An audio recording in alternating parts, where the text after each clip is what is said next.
Viewers, இன்றைக்கி என்ன பார்க்க போகிறோன்னு பார்த்தீங்கன்னா, வாசுகி கிச்சனில் ரோட்டுக்கடை மஷ்ரூம் ஃப்ரைங்க. ரொம்ப டேஸ்டியாக இருக்கும். இதுக்கு என்னென்ன இன்க்ரீடியன்ட்ஸ் தேவைன்றதை நான் சொல்கிறேன்.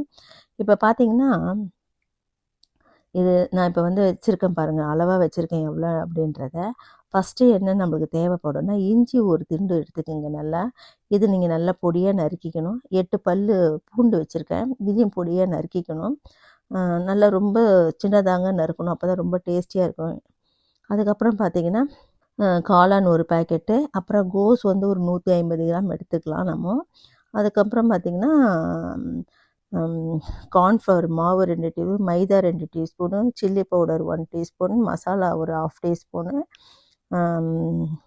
தனியா பவுடர் ஒரு 1 1/2, சால்ட்டு, கரிஞ்சீரகம் தாங்க. இவ்வளோ தாங்க இந்த தேவையான பொருள். நம்ம இப்போ என்ன பண்ண போகிறோம், பவுலில் இந்த பொடியாக நறுக்கி வச்சுருந்த இந்த காளானையும் எல்லாத்தையும் மொத்தமாக மிக்ஸ் பண்ணி எப்படி பண்ணுறதுன்றதை நீங்கள் பாருங்கள். இப்போ பாருங்கள், நான் பொடியாக ரொம்ப பொடியாக தாங்க நான் நறுக்கி வச்சுருக்கேன். இந்த பொடியாக நறுக்க இந்த ஒரு பவுலில் நம்ம போட்டுட்டு, கோஸையும் நான் ரொம்ப பொடியாக தான் அரிஞ்சு வச்சுருக்கேன். ஒரு 150 கிராம் தாங்க நான் வந்து கட் பண்ணி வச்சுருக்கேன். ஸோ அதையும் எல்லாத்தையும் ஒன்றா நம்ம போட போகிறோம். இப்போது எல்லாத்தையும் ஒன்றா கலந்து மிக்ஸ் பண்ணி, இந்த காரெல்லாம் எடுத்து வச்சுருக்குங்க இல்லைங்களா, காரத்துக்கு மசாலா எதையும் நம்ம எல்லாமே ஒன்றா போட்டு இப்போ நல்லா நம்ம மிக்ஸ் பண்ண போகிறோம். எப்படி மிக்ஸ் பண்ணுறதுன்றது இங்கே பாருங்கள், ஓகேவா. ஒரு வெங்காயம் தக்காளி அரிஞ்சு வச்சுருக்கேன், அதுக்கப்புறமா தான் நம்ம சமைக்க போகிறோம். இப்போ நம்ம மிக்சிங் மட்டும் பார்த்துப்போம்.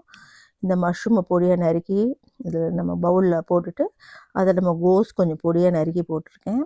அப்புறம் இந்த மசாலாலாம் வச்சுருந்தேன் இல்லைங்களா ஒரு பிளேட்டில், எல்லாமே அளவாக அதையெல்லாம் போட்டு நல்லா சால்ட்டோடு தாங்க இருக்காது, எல்லாத்தையும் போட்டு நல்லா மிக்ஸ் பண்ணிவிட்டு, அது நீங்கள் பிடிச்சிங்கன்னா நல்லா நம்ம மாவை மிக்ஸ் பண்ண அந்த மஷ்ரூம்லேருந்தே தண்ணி நிறைய விடுங்க. நம்மளுக்கு அதுவே தேவையானதாக இருக்கும். பாருங்க எப்படி நான் இப்போ நல்லா மிக்ஸ் பண்ணும்போது உங்களுக்கு வந்து பிடிச்சா ஒரு வடை மாதிரி நல்லா ஒட்டி வரலன்னா ஒரு டீஸ்பூன் 1 டீஸ்பூன் நீங்கள் நல்லா போட்டுட்டு நல்லா மிக்ஸ் பண்ணிவிடுங்க. பாருங்க நான் எப்படி மிக்ஸ் பண்ணுறேன். இப்போ பிடிச்சிங்கன்னா ஒரு வடை மாதிரி தட்டுற அளவுக்கு வரணும் பதம். பாருங்கள், இந்த மாதிரி வந்ததும் என்ன பண்ணுறீங்க,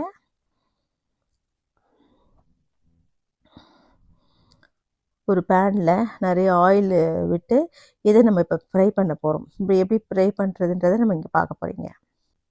ஆயில் விட்டு இந்த மாதிரி தாங்க, நீங்கள் பகடை மாதிரியோ இல்லை வடை மாதிரியோ எப்படியோ நீங்கள் சுட்டு நல்லா டீப் ஃப்ரை பண்ணி ஒரு பிளேட்டில் எடுத்து வச்சுக்கோங்க. எடுத்து வச்சுட்டு மறுபடியும் என்ன பண்ணுறீங்க, தவாவில் ஒரு 100 கிராம் ஆயில் மட்டும் விட்டுட்டு, அந்த இஞ்சி பூண்டு நம்ம நறுக்கி வச்சுருந்தீங்களா அதை நல்லா வதக்கிட்டு, அதுக்கப்புறம் ஆனியன் போட்டு நல்லா ஃப்ரை பண்ணிவிட்டு,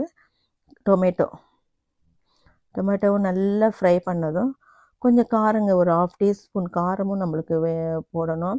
இது பார்த்திங்கன்னா tomato sauce, soya sauce, chilli sauce எல்லாம் எடுத்து வச்சுருக்கேன். அது இல்லாமல் கார்ன்ஃப்ளவர் மாவு ஒரு டீஸ்பூன் போட்டு வாட்டரில் நான் மிக்ஸ் பண்ணி வச்சுருக்கேன். கொஞ்சம் தேவையான வாட்டரும் வச்சுருக்கேன். எவ்வளோ வேணுமோ பார்த்து நம்ம யூஸ் பண்ணிக்கலாம் அப்படின்ட்டு.